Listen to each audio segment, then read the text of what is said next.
أعوذ بالله من الشيطان الرجيم بسم الله الرحمن الرحيم رب اشرح لي صدري ويسر لي أمري واحلل عقدة من لساني يفقهوا قولي رب زدني علما اللهم صل على سيدنا محمد النبي الأمي وعلى آله وأصحابه وبارك وسلم. Today we are going to start with this new surah which is called Surah Al-Anfaal. And this is the 8th surah of the Quran, and we are on the 9th sipara, as we might call it, or juz or part. Now the word Anfal is the plural of nafil, and you know that nafil means something extra or something additional. So the one who goes out to war in the cause of God against the evil forces and in order to establish the truth, does so for God's pleasure as well as the spiritual reward that has been promised to him in the next world. And whatever he gets in this world from the spoils or goods left by the enemy in the battlefield, they are an extra or additional benefit. This is why they are called the Anfal. So this was the first time that the spoils were made lawful, having been unlawful for the nations of all the former prophets. If you remember, we had once read a long hadith in which the Prophet ﷺ is reported to have said that 6 things have been given to me, like exclusively, which have not been given to any other prophet, and one of those things was the spoils of war, or the Anfal. So after the migration of the Prophet ﷺ to Yasrib, the name of Medina used to be Yasrib, and later it was known when the Muslims migrated, they called it the Madinatun Nabi, that is the city of the Prophet. And then, since this was a long term, they started calling it Medina for short. And after his migration, most of the believers gradually followed him. Besides the main tribes of Medina, the Aus and the Khazraj, others started accepting the new faith in Medina, the locals of Medina, and in a few months' time, a strong, almost nation-like body of followers was formed, with the immigrants and the local helpers being turned into virtual brothers. Civil and military pacts, such as the Peace Pact of Medina, was signed with the people of Medina, which included the Jewish tribes as well as the polytheists, about freedom of belief, practice, as well as the common defense of Medina. This pact declared all the dwellers of Medina to be one ummah or nation. This is a term which is applied to the followers of a particular prophet, the ummah of Hazrat Musa, the ummah of Hazrat Muhammad sallallahu alaihi wasallam. But it also means a nation. And at that time, in the Peace Pact of Medina, the Prophet wrote the word ummah for all those people of all these different religions and different races, the Jews and the polytheists and now the believers. So the fast-growing relations of the believers with the neighboring tribes, combined with the above factors, engaged the unbelieving Makkans, the people of Makkah. And they decided to conspire with Abdullah bin Ubay, whose aspirations for being crowned the king of Yasrib had been thwarted, as well as with the rich and powerful Bani Israel, in spite of the peace pacts with the Prophet ﷺ. We know that Abdullah bin Ubay was going to be crowned the king of Yasrib before the Prophet migrated to Medina, and then all his aspirations were thwarted. So he, of course, became an arch enemy of the Prophet, and he never accepted Islam. So in order to contain the Makkans, the best strategy for the believers was to waylay their trade caravans, because they believed that the Makkans had taken possession of their goods which they had left behind in Mecca. Now some people have this objection that how can a prophet along with his followers, supposed to be, the believers in the one God, how can they go and attack a caravan which is carrying somebody's goods for their trade? This was because the people who had migrated from Makkah, they said that the Makkans have taken over all our property and our wealth. And also they were being, they used to come and attack them whenever they could. So this was the time when they wanted to control them. So in 2 Al-Hijri, corresponding to 623 AD, a caravan consisting of 1,000 camels carrying goods worth about 50,000 pounds. Now, in those days, 50,000 was a stupendous amount. So this caravan was traveling along the Red Sea from Yemen to Syria. Their leader, who came to know about these plans, asked of the believers of the Prophet. So he asked for reinforcements from Makkah. And very soon in Makkah, they organized an army, over 1,000 well-armed men, and they started out with the intention to attack Medina. Now the Prophet started out with 313 men, and on the way learned about the large approaching army of 1,000 strong. Now the caravan had only about 40 men with them, so it would have been easier to attack and to defeat the people of the caravan. On Friday, the 17th of Ramadan, 2 Al-Hijri, a battle was fought near the well of Badr. The wells also had names, so this well was called the well of Badr, in which an overconfident, well-experienced and well-equipped force fell and lost the battle to a poor and ill-equipped army, 1/3 in its size. Soon after the Battle of Badr, most of this surah was revealed. Here, the rules for the distribution of the spoils of war and the importance of abiding by pacts in war and in peace are emphasized. God praises the character, faith, sacrifices, and the courage of the companions of the Prophet in this surah. The believers in Makkah were making a passive sacrifice. In Medina, the sacrifice was going to be made through action. They became aware of this on their way to a new social order. According to Muhammad Asad, the doctrine of action as the most fundamental creative element of life was, for the first time in the history of man, consciously realized by a whole community. Intense activism, which was to distinguish Muslim history in the coming centuries, was a direct, immediate consequence of the Battle of Badr. We can now start reading the surah. Bismillahir-Rahmanir-Rahim. Yas'alunaka 'anil anfali. Qul al-anfalu lillahi war-rasul. Fattaqullaha wa aslihu zata bainakum wa atiullaha wa rasulahu in kuntum mu'minin. They ask you about the spoils of war. Since this was the first war that was being fought by the believers, so there were many questions that came up. Say the spoils are for God and the messenger. Fear God and reform your mutual relationships. Obey God and His messenger if you are true believers. Now, the spiritual aspects of battle are also being addressed here, including the assistance provided by the angels, which will come later, and God's direct help. And rules for dealing with the captives are also enunciated, especially in verses 67 to 70. And relationships between those believers who had migrated and those who had not, they are also spelled out. The spoils acquired after fighting a battle, they are known as the Anfaal. And if spoils are acquired without fighting a battle, that is known as Fai.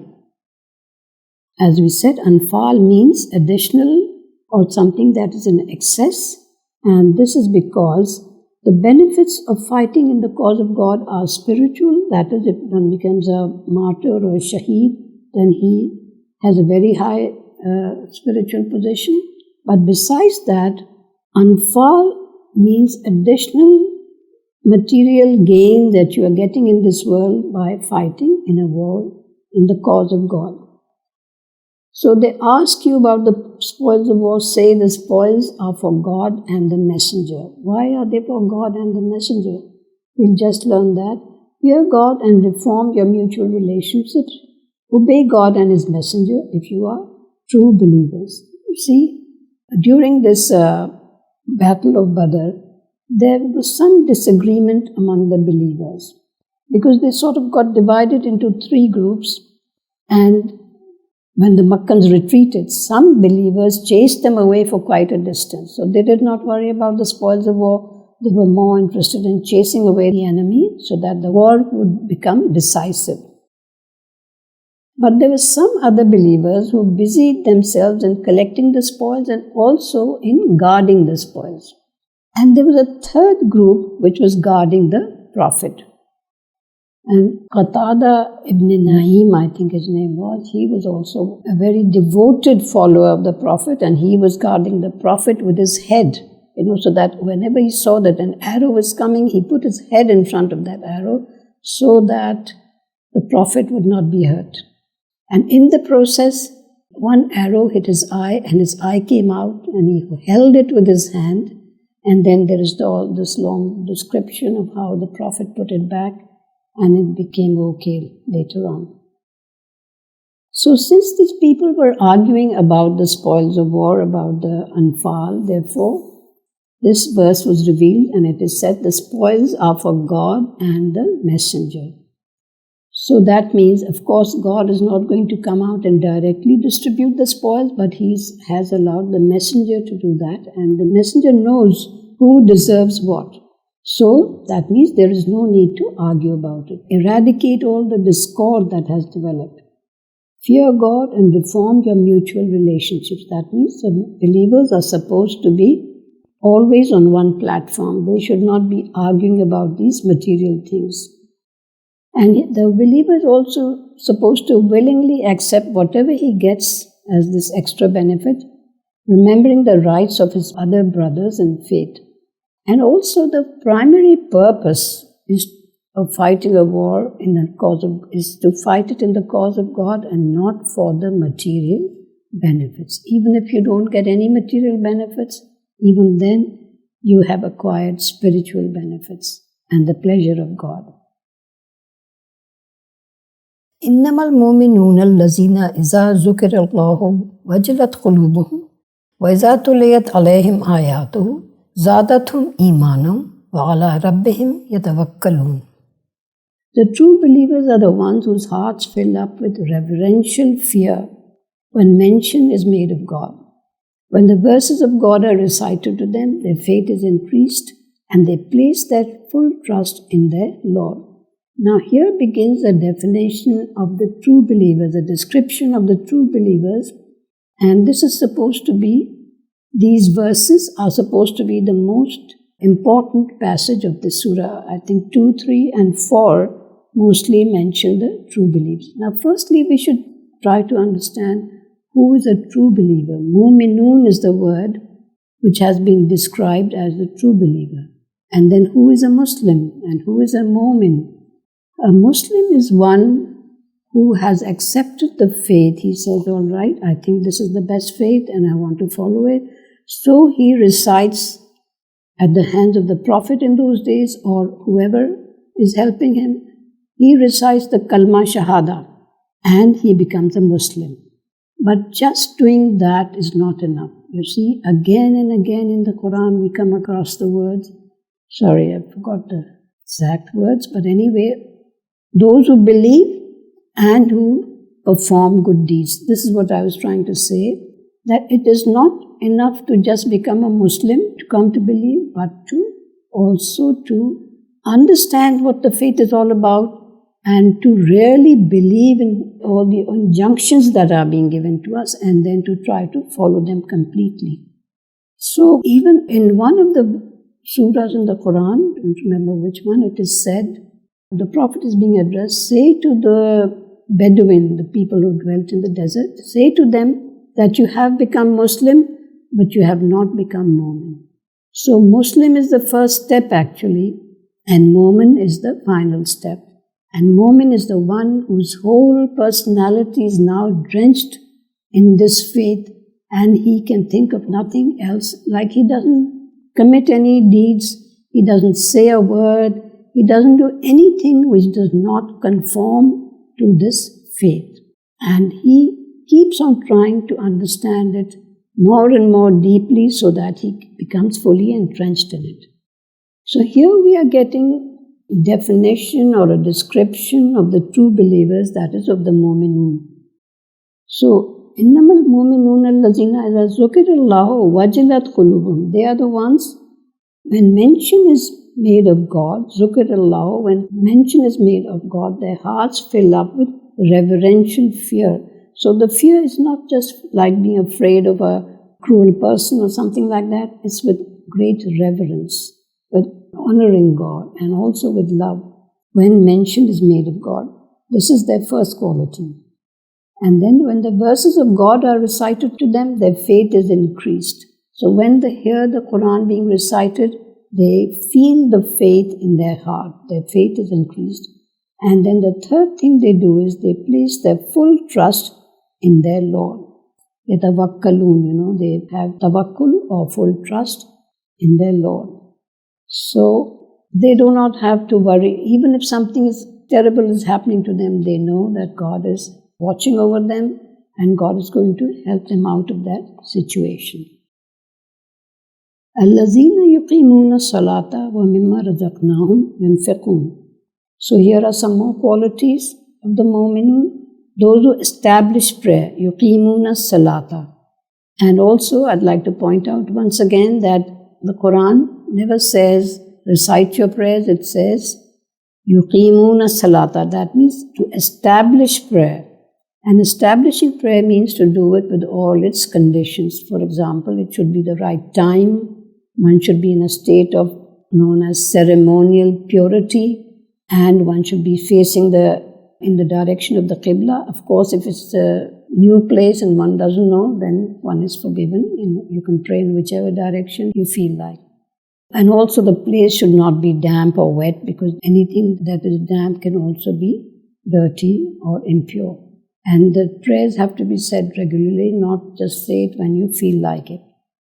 And it is said that one of the first things that we will be asked about after we leave this world will be about our prayers, about our salat. So those who establish prayer and spend of that which we have given them. Spend is razaqnahum. Razaqna is what we have given them. Yunfiqun is spend. Now razaq is from rizq, and normally one thinks of rizq as the food one eats or the earning that one has. But actually, this word has a much wider meaning. It means every blessing that God has given us. So that means we have to spend not just in charity from our wealth, but also whatever we have, we should share. And for example, I can think of one example right away, and that is if somebody has acquired some knowledge, useful knowledge, then he should share it with the people that he socializes with or people who are in connection with him. So whatever we have been blessed with, we must share it with other people. This reminds one of the case, it's a parable that the angels of destruction were sent to a certain village or place to destroy it because of the transgressions of the people. And when the angels went there, they discovered that there was a very learned man, a man who was extremely learned and also very pious, and he practiced his faith. So they came back and they said, how can we destroy this place? There is this very learned and pious man living there. And then they were told, destroy his house first, because he is the one who had all this knowledge and he never bothered to share it with others. So that is also one of the duties of the believers, to share all the good knowledge that one has acquired, not to force it, but to share it. So besides knowledge, all the other blessings that God has given them. Once we were discussing this and somebody said, how do you share your children? Can you share your children? Yes, you can share your children, because there are other relatives who would like to enjoy your children. So if you let them spend some time with those relatives, of course they will be overjoyed. So those people who do all these things, spend of that which we have given them, they are the true believers. They are the ulaika humul mu'minun haqqa. They are the true believers. There are stations for them with their Lord. Stations means darajat, degrees or ranks, higher and higher ranks, spiritual ranks of course. and forgiveness and an honorable provision. I'll repeat this, verse number 4. أُولَٰئِكَ هُمُ الْمُؤْمِنُونَ حَقًّا لَهُمْ دَرَجَاتٌ عِنْدَ رَبِّهِمْ وَمَغْفِرَةٌ وَرِزْقٌ كَرِيمٌ. So these are the true believers, and there are stations or degrees or ranks for them, spiritual stations, inda rabbihim, with their God and with their Lord. وَمَغْفِرَةٌ وَرِزْقٌ كَرِيمٌ, and forgiveness and an honorable provision. So what is the honorable provision that they are being promised? The honorable provision is that in the next world, they will have the best of all that is available in that world. And in this world as well, they will not have to suffer any kind of want. If you like, I can mention some of the verses in other surahs in which the believers, the true believers are being mentioned. So, example, the reactions of believers on hearing the Quran or mention of God are mentioned in Surah Al-Ma'idah, verse 83, and in Surah Az-Zumar, which is the 39th surah, verse number 23, and Surah Al-Fatah, 48th surah, verse number 4. And also it is said that being increased in faith, this is mentioned in Surah Tawbah, which is the 9th surah, verse number 124, and also in Al Imran 173. This increases one in humility. You will notice that people who are close to God, who believe in God, who try to follow all the things that they have been taught by His Prophet, they become more and more humble because they realize what their real position is.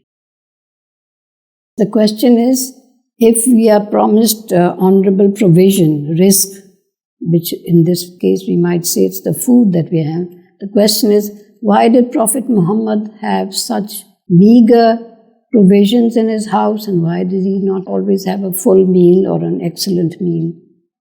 That is because of his choice. He knew that there was more spiritual achievement in eating less and eating not the expensive food, not the best food.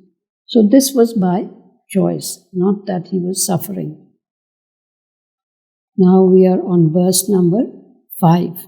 كَمَا أَخْرَجَكَ رَبُّكَ مِنْ بَيْتِكَ بِالْحَقِّ وَإِنَّ فَرِيقًا مِنَ الْمُؤْمِنِينَ لَكَارِهُونَ.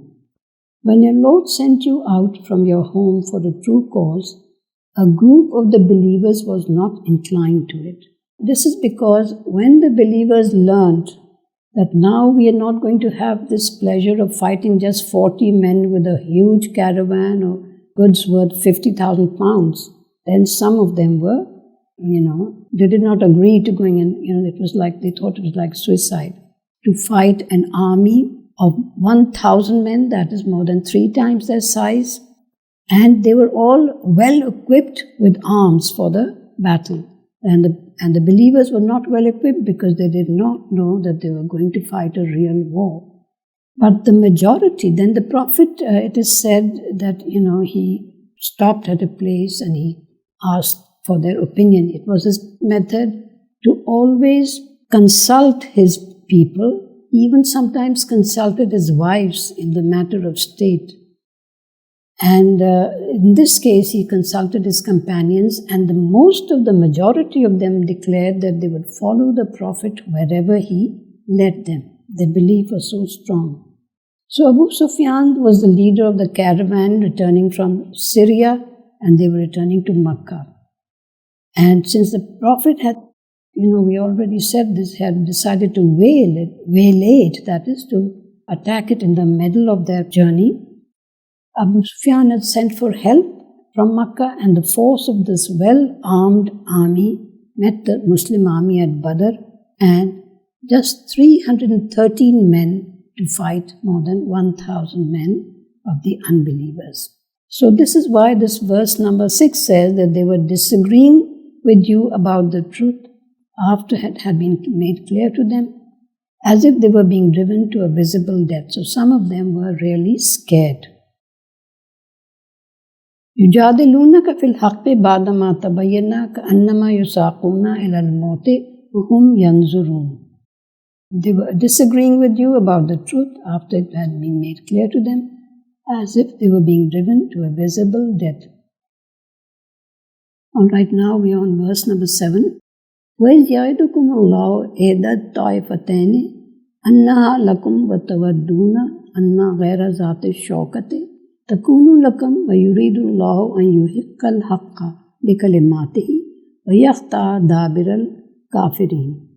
When God promised to you one of the two groups, you preferred to confront the unarmed one. This fact is being repeated here, that at first they wanted to fight the unarmed group.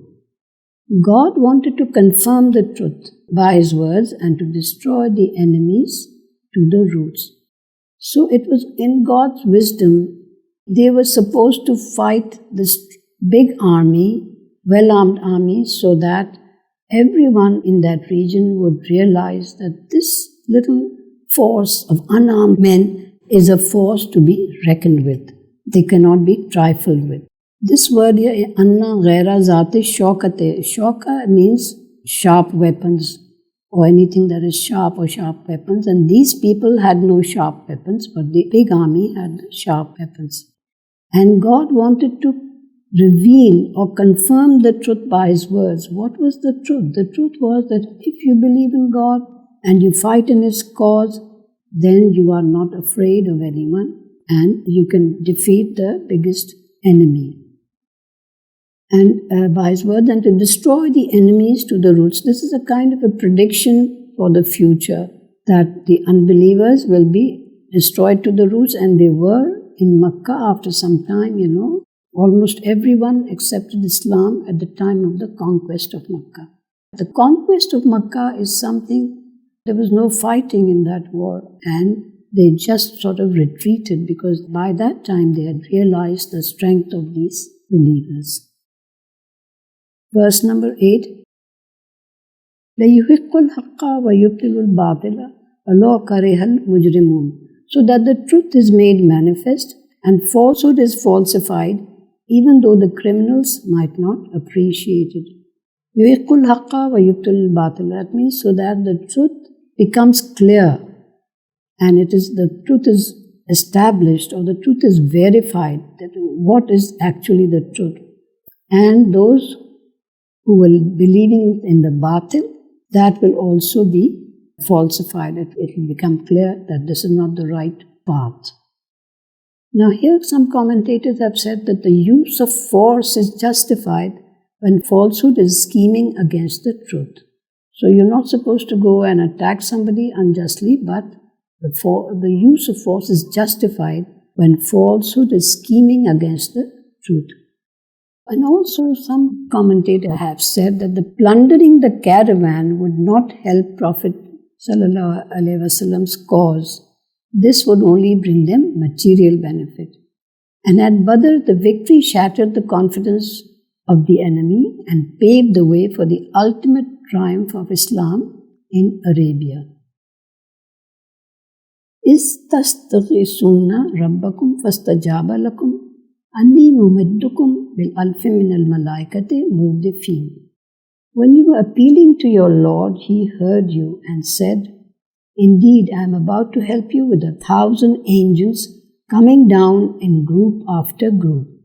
So, it is said that they had prepared a temporary thatch for the Prophet, and he was standing there and he was praying to God. And he was saying that if this force is defeated, if the believers are defeated, then there will be no one left in this world to worship you or worship the one God. So the Prophet was appealing to God, and I'll read out this hadith to you. If this little band of those who have surrendered to you is destroyed, there will be no one left to worship you on earth. And this hadith is found in all the Sahih collections of Muslim, Abu Dawud, Tirmizi, Ahmad bin Hanbal and Bukhari. So when most of the followers were asleep, the Prophet was standing under his thatch and he was praying to God. And then his prayer was answered and God said, Indeed, I am about to help you with 1,000 angels coming down in group after group. So in answer to his prayer, he was given help with 1,000 angels And they will not just be a source of strength, but they will also be a source of peace for his troops. Because even though the people, the believers, could not see the angels, but they could feel the peace that the angels had brought and the support that they had brought. There's also this hadith here. The Prophet was, he had head bowed down and he was praying, and then Hazrat Abu Bakr Siddiq was standing there.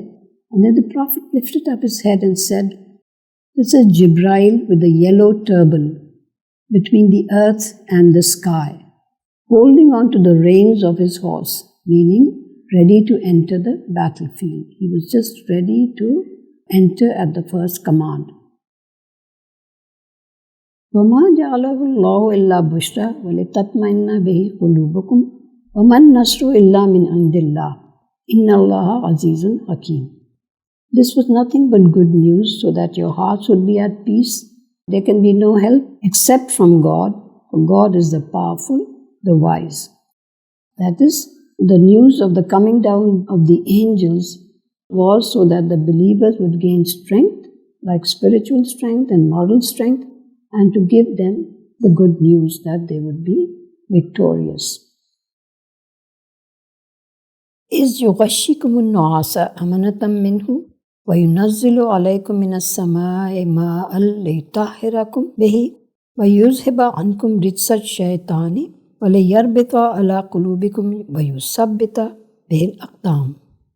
When God covered you with drowsiness, it was a means of peace from Him. And He sent down from the sky water so as to cleanse you, and with it to remove the impurities of shaitan, and to make your heart strong, and to make you steadfast. So these people, of course, were quite nervous. The believers were, even though they said, we'll go wherever you take us, but still they were a bit nervous, they were tense. So God helped them by, first thing is that the enemy had arrived before they did, and they took control of the sources of water and also the best open space that was available. But when after the Prophet had prayed, and they were also nervous because there was no water to drink and there was no water for purification and for wudu. So then suddenly He sent down from the sky water, that is, it rained heavily. And it rained so much that the believers were also able to collect water in some kind of little ponds that they made. And also He sent on them drowsiness. So because of that little sleep or drowsiness, they were able to recover their spirits, especially seeing that now we also have the water. And they sort of became strong again. And so as to cleanse you with it and to remove the impurities of shaitan. The impurities of shaitan were mostly the whisperings of shaitan, as they say. All the doubts had come into their minds. They were like the whisperings of Satan. And then the hearts were made strong and they became steadfast. They were going to fight till the end. Also, when they had arrived, the sand was dry and it was very difficult to walk in the dry desert sand. So after it rained, it became a little hard and became easy to walk on. But the sight of the unbelievers became like mire, and it became flooded, and it became very difficult to walk or sit on it.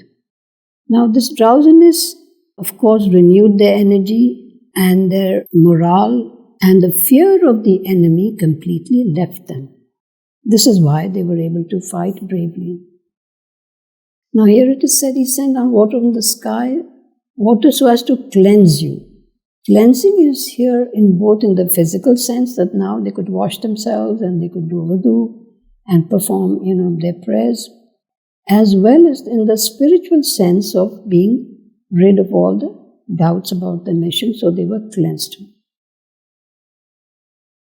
Verse number 12 now. إِذْ يُوحِي رَبُّكَ إِلَى الْمَلَائِكَةِ أَنِّي مَعَكُمْ فَثَبِّتُوا الَّذِينَ آمَنُوا سَأُلْقِي فِي قُلُوبِ الَّذِينَ كَفَرُوا الرُّعْبَ وَاضْرِبُوا فَوْقَ الْأَعْنَاقِ وَاضْرِبُوا مِنْهُمْ كُلَّ بَنَانٍ.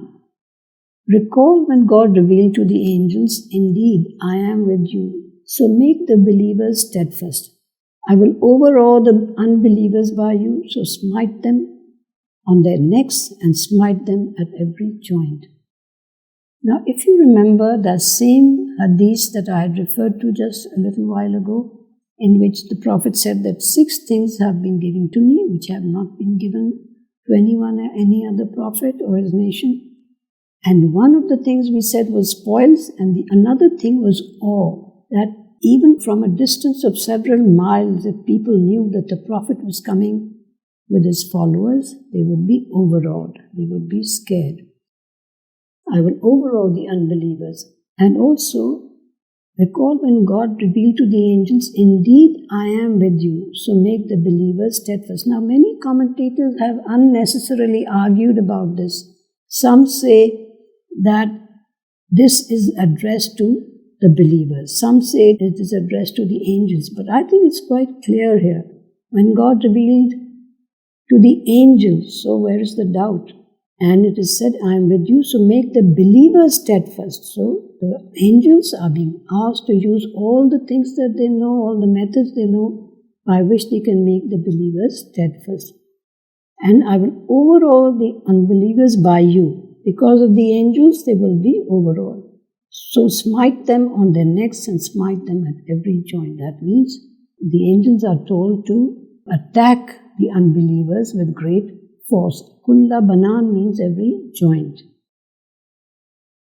ذَلِكَ بِأَنَّهُ شَاقُّ اللَّهَ وَرَسُولَهُ وَمَنْ يُشَاقِقِ اللَّهَ وَرَسُولَهُ فَإِنَّ اللَّهَ شَدِيدُ الْعِقَابِ. This is because they opposed God and His Messenger.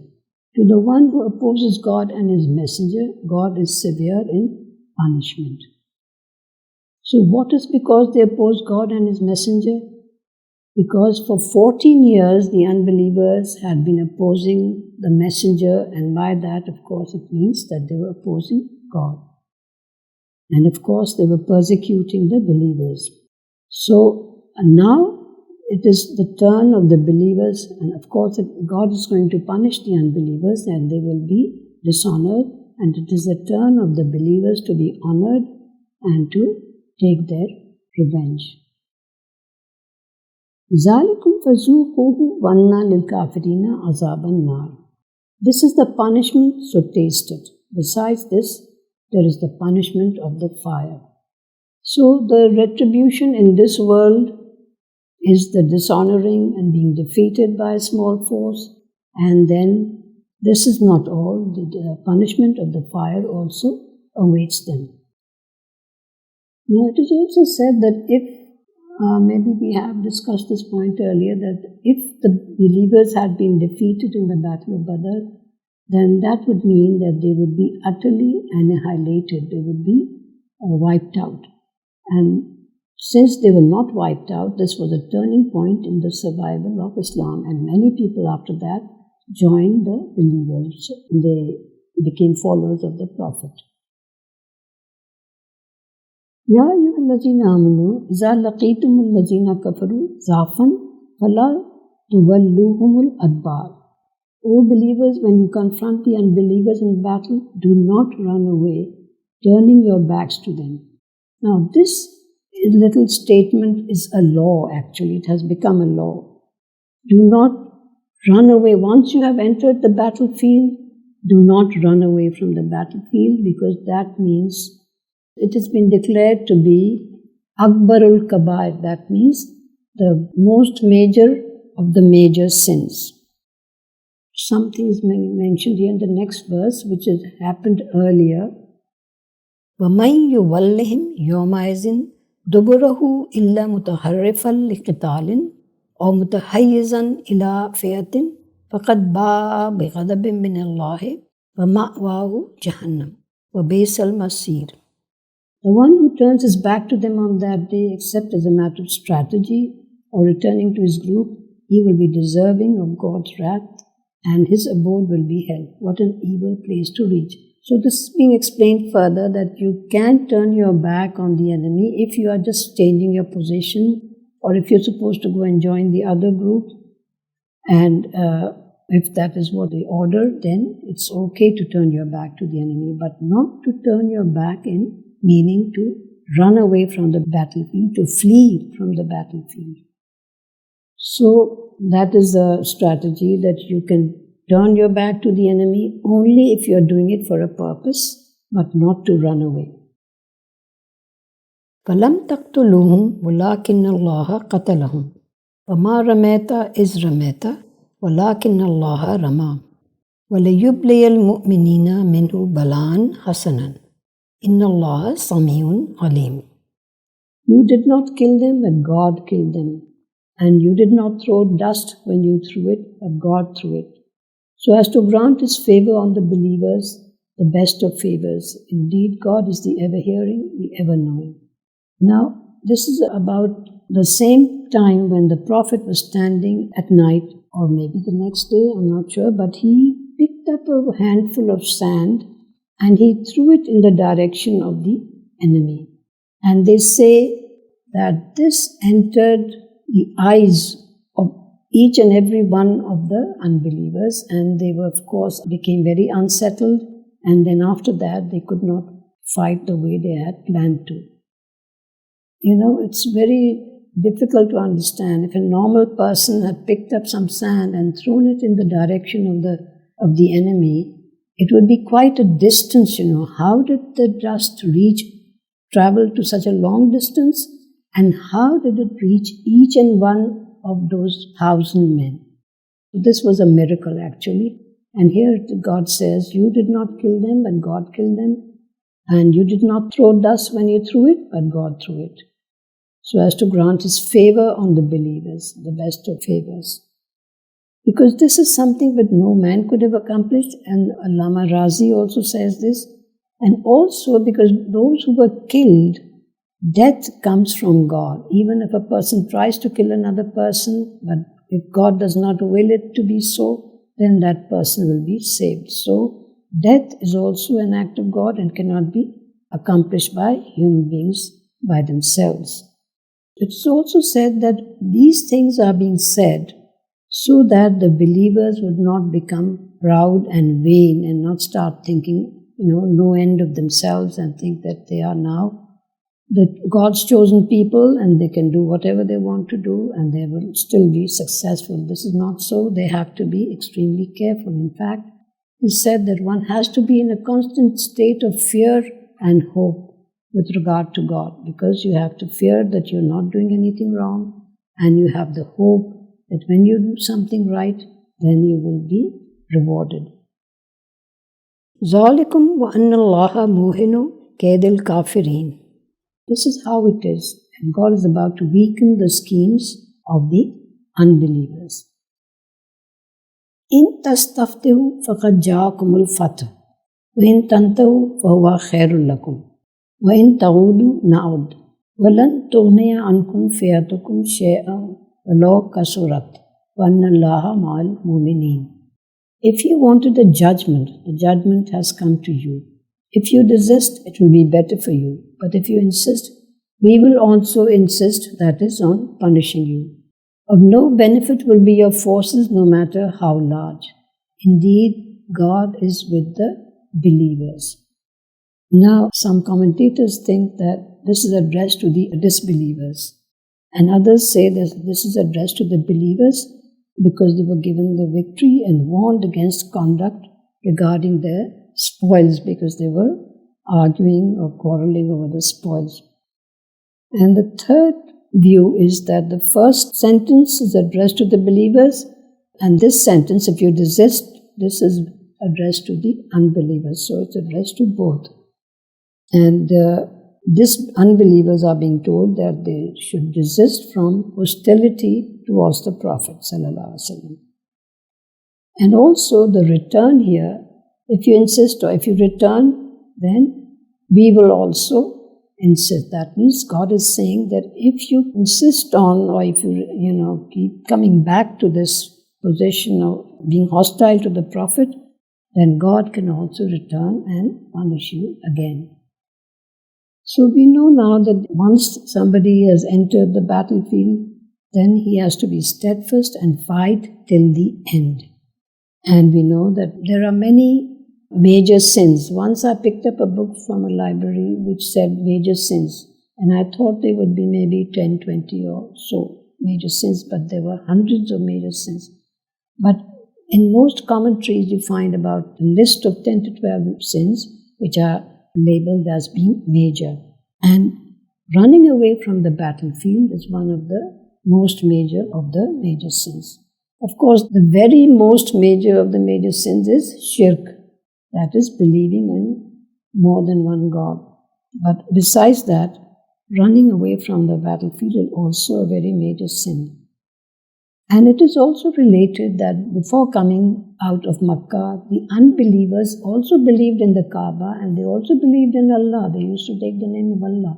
But their sin or crime or fault, whatever you want to call it, was that they were including all these 360 idols along with God in His Godhead. So before coming out, they had held the curtain of the Kaaba and they had prayed to Allah. Oh Allah, whoever of the two groups is more, now they think they are very hospitable, they are very good to their guests, so they are saying whoever of the two groups meaning they themselves and the believers. Whoever of the two groups is more hospitable, whoever is merciful to relatives, whoever releases more hostages, help that group. So they were very proud and they thought they had all these good qualities. And of course, God listened to their prayer and He helped the ones who were better in all these qualities. Now in verse 17, where it is said, you did not kill them, but God killed them, this the Sufis interpret as the station of perfect submission or annihilation. Now the Sufis have a theory that as you advance in your progress, spiritual progress, and mostly they have a good, honest guide, spiritual guide, who can be called a sheikh or a peer or a murshid, then after some time, after following all the good things that the sheikh is asking this person to do, the murid to do, there comes a time when the person becomes totally annihilated in the sheikh. That means now he will do just anything the sheikh is doing. He does not consider himself to be separate from the sheikh. Then as he progresses, he can become, this is known as fana fi sheikh. Fana means to become nothing or to become annihilated in the sheikh. And the second stage is to become annihilated in the Prophet, fana fi Rasul. And then the third, of course, which is a very high stage, and I don't think many people manage to reach this stage, and that is the annihilation in God. And this is the stage in which, if you remember this very famous hadith in which God says that through supererogatory prayers, that is nafil ibadah, the one who does all the farz ibadat and then he does extra nafil ibadah. So whoever does this, he becomes close to me.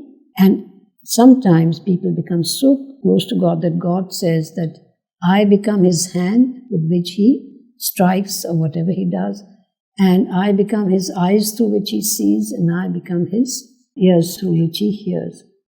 Ears, eyes, and hand. So this is a very long hadith, and I have just given you the gist of it with my own words. It's a hadith Qudsi, that is a sacred hadith. There is another very nice hadith which I'll talk about later sometime, which is also about supererogatory prayers. Some people think that just doing the 4 farz or the 4 farz or obligatory prayers is enough, but that is enough as a duty. But if one wants to achieve something higher, then there is the nafil prayers. I think we'll keep it up to here. We have just finished verse number 19, and inshallah next time we will continue from verse number 20 of Surah Al-Anfaal, which is the 8th surah of the Quran, the spoils of war. Alright, we can say our little prayer now. A'udhu billahi minash shaitanir rajim. Bismillahir rahmanir rahim. Rabbana atina fid dunya hasanatan wa fil akhirati hasanatan wa qina azaban nar wa adkhilna al jannata ma'al abrar ya azizu ya ghaffar ya rabbil alameen bi rahmatika ya arhamar rahimin. Ameen summa ameen. Thank you everyone. Jazakallah khair. And inshallah we'll see you next week.